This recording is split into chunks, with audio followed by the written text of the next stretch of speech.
Ladies and gentlemen, tonight it's really a big pleasure because I have Rich Dorfman on the CX Goalkeeper Podcast. Hi, Rich. How are you? Good, Greg. How are you doing today? Super happy and super thrilled to kick off the discussion with you and to discuss about your career at Eastern Bank. And therefore, let's really kick off the discussion. And as usual, we want to learn a bit more about you. Therefore, could you please introduce yourself? Of course, Greg. Rich Dorfman. I have been with Eastern Bank for 15 years now. I started and continued to run the customer experience discipline at this organization, which is over 200 years old. So we've been around since 1818.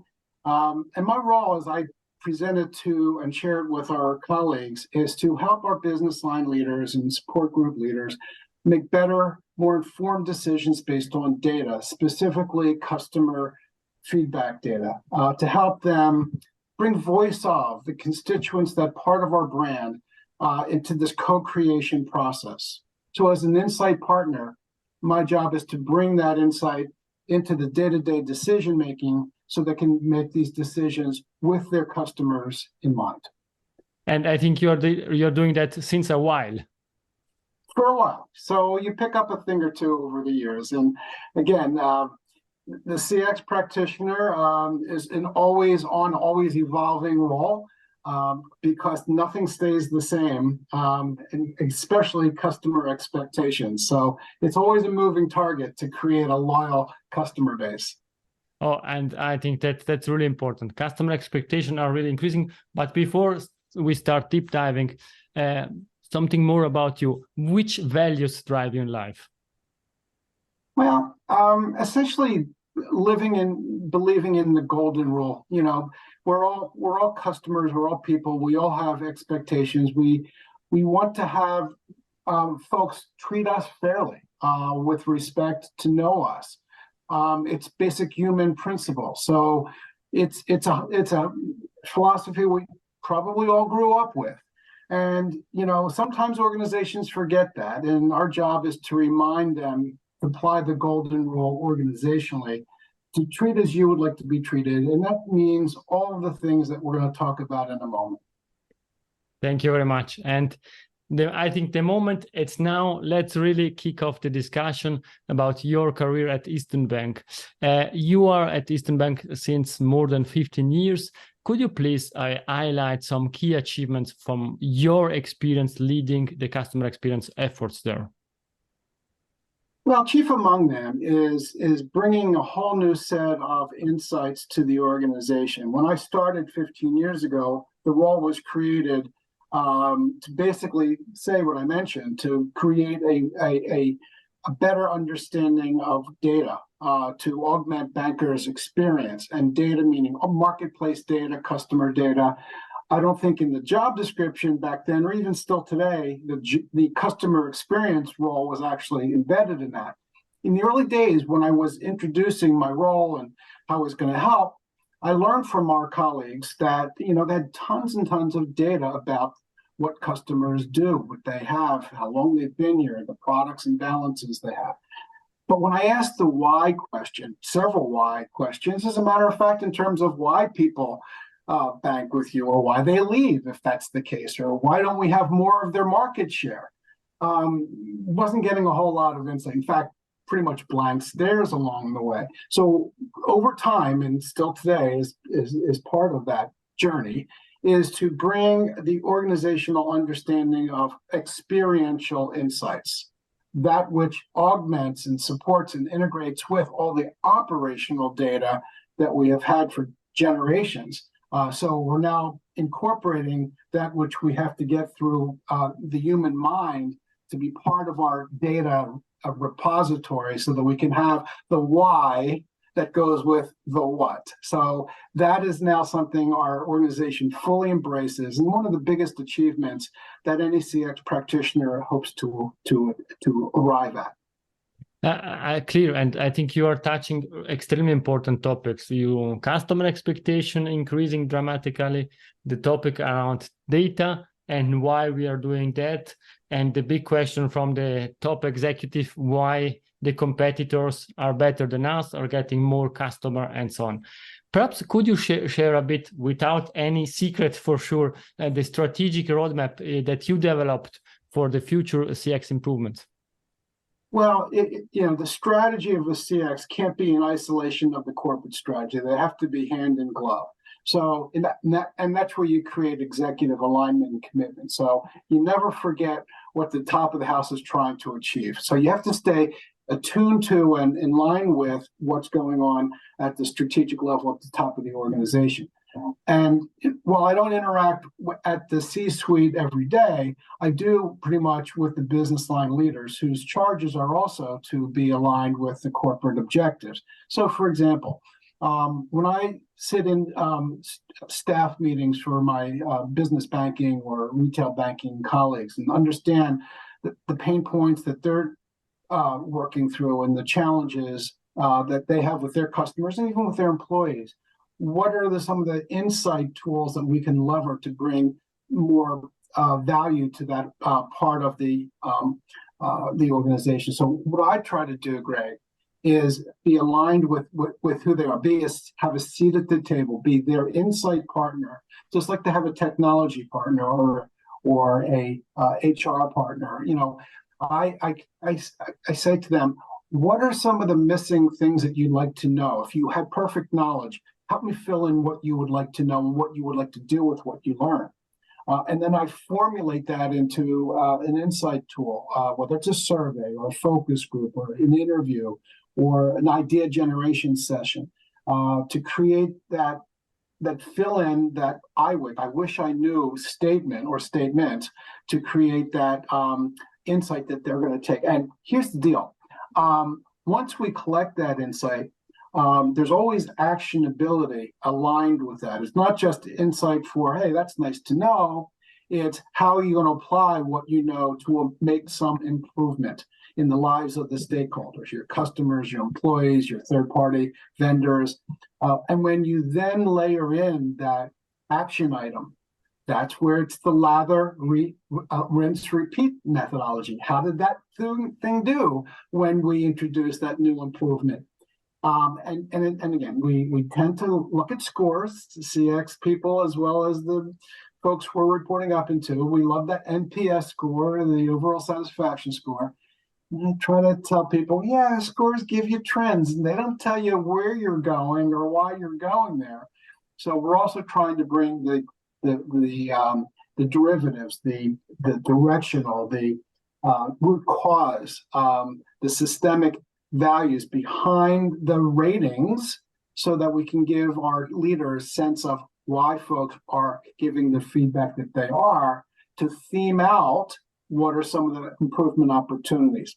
So this whole process is about embedding this dynamic of always iterating, always learning, always inquiring, always keeping all of our listening posts on, active, and engaged, so that we stay attuned to our stakeholders' needs as they change and evolve. And the important thing here that I learned is that it's not it's not the responsibility of just the CX person or team. It really is the responsibility of the entire organization to own and value and engage with the customer, whether you face them or support them through the back office. So my job is to bring the insights to light, help with some implications for action, but to engage with our colleagues so that they become part of the solution, and work with the customers directly to solve their issues and understand them so that we can solve them. So it's decentralizing this in a way that we all are rowing in the same direction and all striving toward the same goals.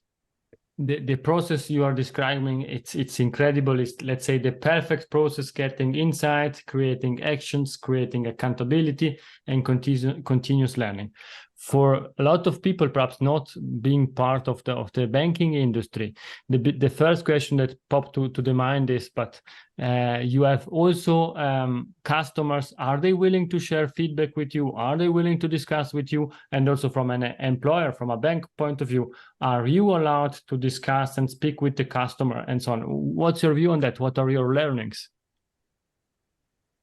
First of all, people will give their feedback, especially when you demonstrate, A, that you are hearing them, B, that you are understanding what they are saying, and C, most importantly, that you are demonstrating actions based on what you have learned. When you close the loop individually to each customer and collectively to the base, that you do those things, that brand stands out from the rest and saying, I hear you, I understand you, I'm acting on your best interests.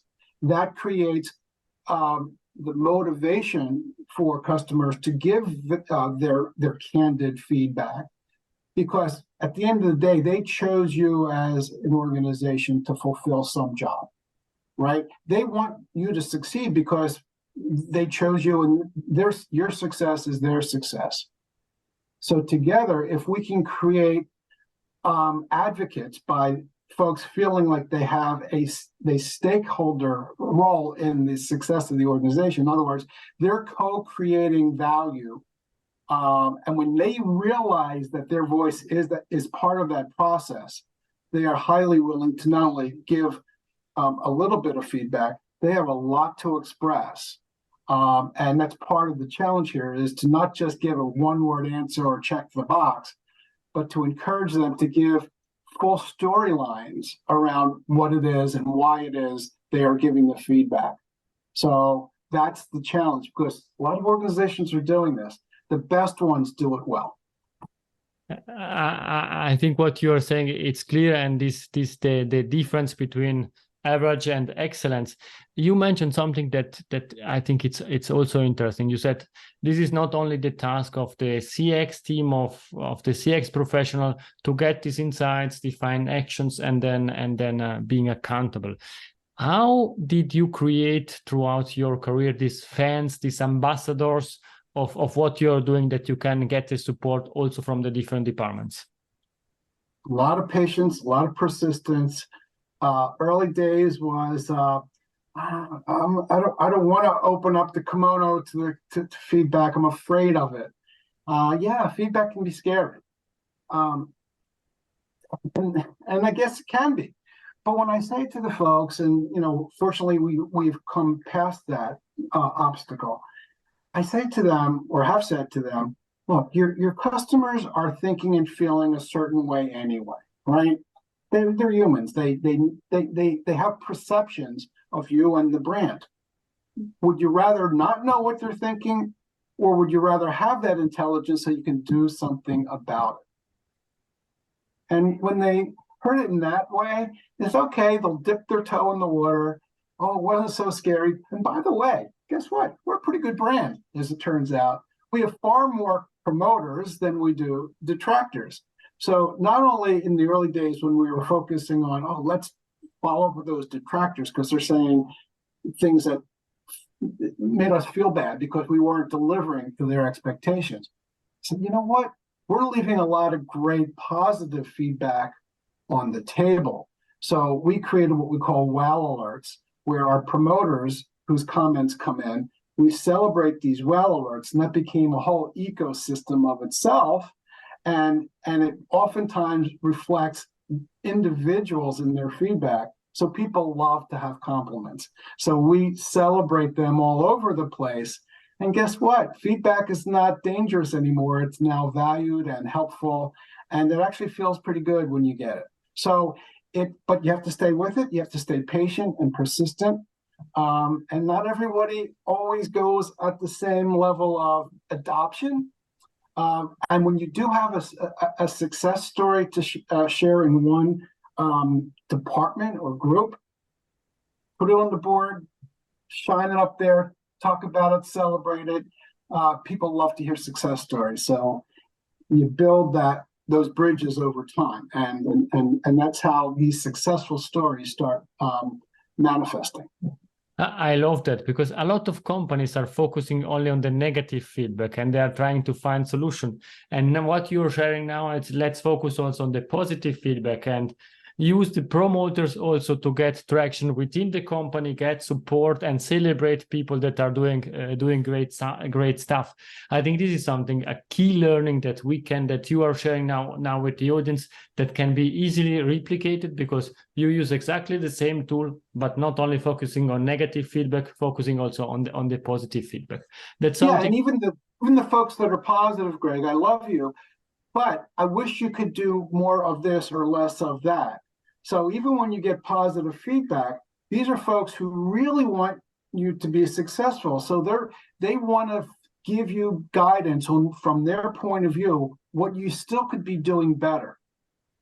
That is a gift. That is a gift. So that's the other thing I say. Insight is a gift. You know, it's if you have the opportunity to unwrap that box and share it, or keep it in the box and just guess at what they're thinking, right? So insight is a gift. But I think what you are saying, that's Rich, it's clear. Let's open this box and get out all these gifts. I think what could be also what is also interesting is, you said we get insights and we need to create actions. And from these insights, there are a lot of actions. How were you able to translate all these ideas, this roadmap, into a real strategic plan? And how did you implement that? Well, it was getting into the, like anything, if you're trying to gear up for a marathon or some sporting event, you have to get your muscles ready. You have to tune up. You have to think about the end in mind. But to get there, you want to create a process, an ecosystem for strategic success. And like I said, we all own the responsibility of delighting our customers. So the strategic success here was to create a closed loop management system through our surveys and other things, in which when we learn that piece of feedback, that we don't let it sit on the shelf. We do the follow-up. We say thank you for it. We said, tell me a little bit more if it wasn't fully made clear. And then clearly, when you can fix something, do it. And then see how that repetitive closed loop actioning takes effect, not just with that particular customer, but when you put the ecosystem and the technologies in play to see patterns of things. We're seeing a particular fee that people don't understand and they object to. All right. So maybe that fee is feeling onerous. Maybe it's not communicated well. Maybe we shouldn't be feeing them at all on that. And we have taken fees off the table because of fees that just didn't make sense, Greg. Right. So in many ways, that was a short-term hit to profitability. You're taking fee revenue off the table. But longer term, you are creating a more valuable customer base, because now they understand that the bank listens to you. And that's creating loyalty, which has many other success factors. They stay longer, they buy more, they tell their friends to come join you, and they cost you less from a servicing point of view. So even if the short term, for that one example, you might take a hit, longer term, that's where the financial payoffs will be coming in. And that's a little bit of a tougher sell for some folks, because, we're oftentimes, what can you do for me today? This is not buying chewing gum at the supermarket checkout station. This is a long game. And creating loyalty is a long-term group effort. And you have to stay with it. What you're saying from a logical point of view, focusing on long-term returns and not short-term returns, everybody's preaching that. But how tough were the discussion with your finance colleagues with these ideas? Yeah, if you ask any CX practitioner, the toughest job that they have is generally tying the effort and expense in doing the customer experience job and the financial payoff, right? I often ask, well, I've been in marketing for a lot of years. How often is the chief marketing officer held to that same account? Because they spend perhaps millions of dollars on TV and radio and direct marketing ads. Are they held to account for what returns on their marketing investment, they don't seem to get the same requirement. But because we have a lot of data in CX, and because maybe this discipline is a lot newer than marketing or accounting or finance or legal, executives are still trying to figure out its value proposition. So what I have done over the years is try to create a sense of what can we learn, what can we gain from these incredibly important interactions. The most instructive ones for us so far have been the saved relationship. The psychological idea of let's save value that we already have in our books, rather than perhaps the leap of faith in some cases, the opportunity for financial gain, right? The fear of loss. So in other words, when we've done some of this closed loop stuff, and we've done thousands of them over the years, we can absolutely point to saved at-risk relationships. So when you then learn that you've saved a relationship, it's not only the value of that customer's revenue contribution today or this year, it's that times their expected lifetime value. Because if they left today, you're not only losing today's revenue, you're losing tomorrow, the year after that, the year after that. So these relationship saves have this lifetime value, and these are very clear. And so we've brought that into the mindset. And in fact, we are looking at customers' value at risk formulations right now, not just one at a time, but looking at various models, if you will, scenarios in which when you look at a cohort of customers and the level of risk they might have in terms of their tenure with us, the attrition potential or loss thereof, we can then model what it is. If you don't do these human engendered activities to create value, and what might you lose if you don't, or don't do it well. So we're always working toward financial accountability on this. It's really hard because we have to have large models, data models, and we have to bring this relatively new set of data, this experiential data, which the organization has not decades of experience with, and how that meshes with and marries to all this operational data and how one has influence over the other. So it's a process, and we're all learners in it, and we're all working toward that same goal. But I think the big advantage is data is objective. You have the data and you can prove what you're doing. And perhaps could you share also the impact of your CX work, of the CX work of the bank? Also, does it add an impact on the financial performance of the bank you're working for? Yeah, it absolutely does have an impact. I mean, we did a big financial analysis years ago where we looked at a couple of years worth of history. And we looked at the difference between a segment of retail promoters versus their counterparts who are detractors. And over a couple of years period of time, the promoters had 1.3 times the products of the detractors. And then that has a mathematical formula around what value that is. So there's a million ways, I think, to get a financial return on investment. But guess what? We're a public bank right now. And even our investors who have quarterly calls with our leadership team are talking about, besides the financials, what are driving them from a customer experience point of view. How NPS from leading banks around the country are also the higher share price banks because, again, they see the connection between loyalty and revenue. So, it is always something we're working toward. We want to have a seat at the table at the CFO's, office and the CEO, and remind them that our organization is in business, has started a business to help solve customers' problems, to have them do a job or buy a product that achieves some value in their life, and the only way to get value in return is to continue to out experience, if you will, all of the competitors in your marketplace. And I think leadership understands that, especially in our industry, when there's no differentiation in banks' products, really.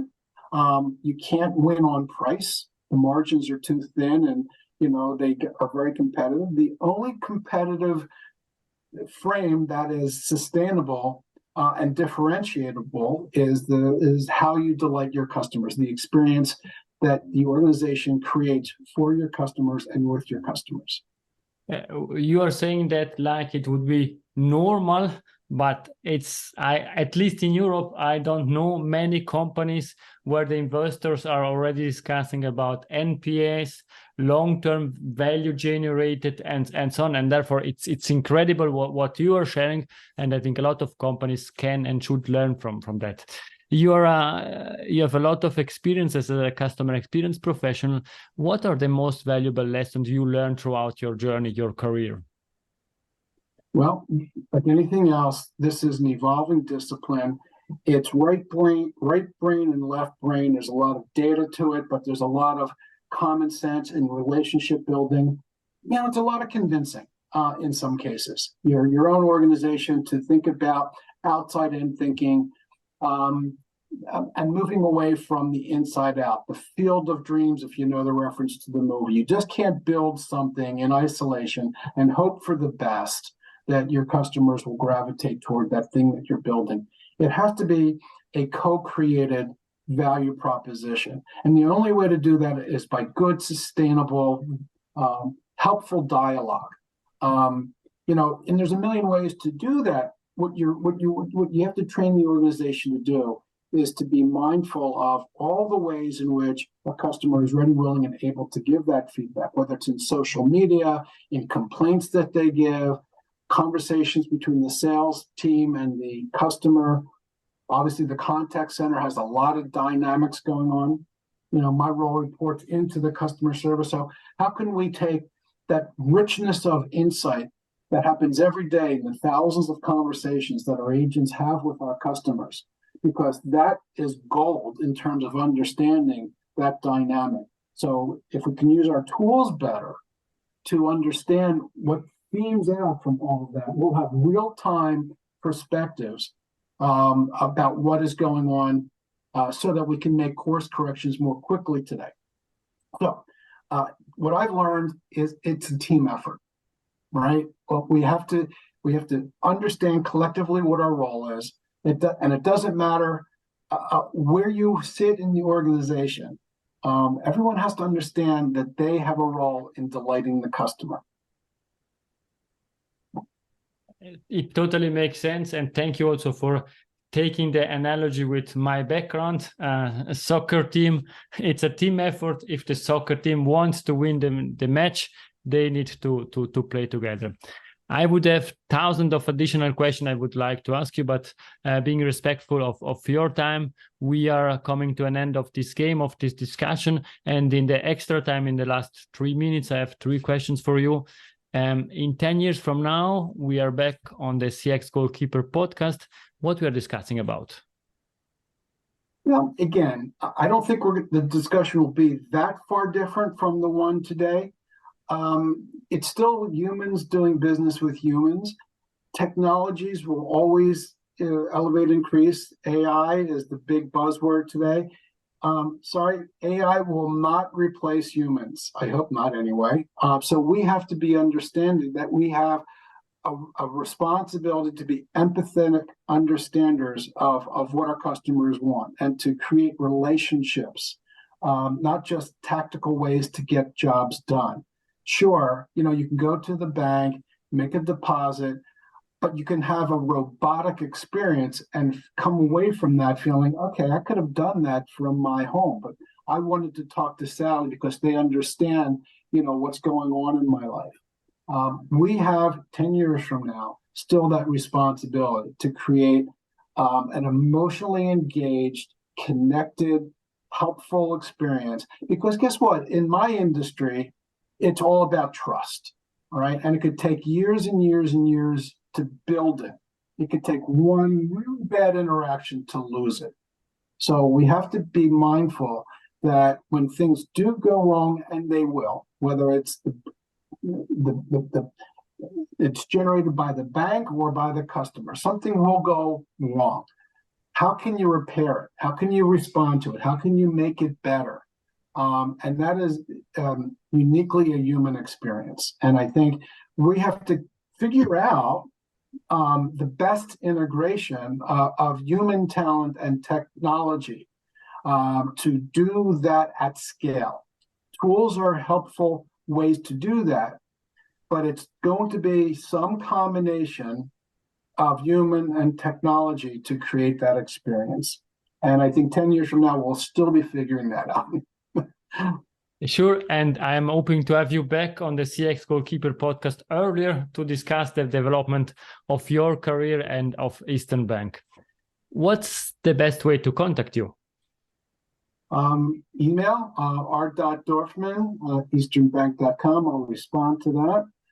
It's an easy way to gravitate. LinkedIn at rich.dorfman. You'll find me there. I'm very visible. I'm part of the Customer Experience Professionals Association, so CXPA. I'm part of that Boston CXPA leadership group. So, there's lots of virtual and in-person if you're local to the Boston area. Pop in one of our in-person or join in virtually from around the world to one of our programs. We invite you all, open house. Thank you very much. And I will share all this information also in the show notes. And now we are coming to the last question. Is Rich golden nugget, it's something that we discussed or something new to leave to the audience? Yeah, I'll end it where I started it. The golden nugget is really about doing the right thing, right? It's hard to sometimes do the right thing, for your customers. Sometimes you have to take a short-term hit, but understand that if you really want to engender loyalty, if you want to create a sustainable, long-term, profitable organization, the people that you work with, both the ones who pay the freight and we didn't even talk about the employees, and that would be a big miss on my part.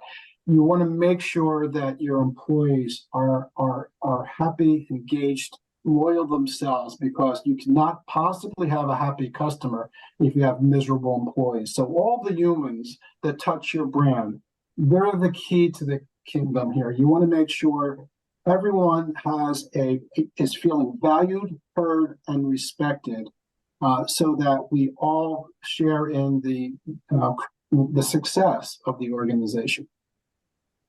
I can conclude only saying thank you very much, Rich, for this great insight. It was a great discussion, and I hope that the audience enjoyed this discussion as much as I did. Thank you, Rich, for your time. My pleasure, Greg. Have a good one. If you enjoyed this episode, please share the word of mouth, subscribe it, share it. Until the next episode, please don't forget, we are not in a B2B or B2C business, we are in a human-to-human environment. Thank you!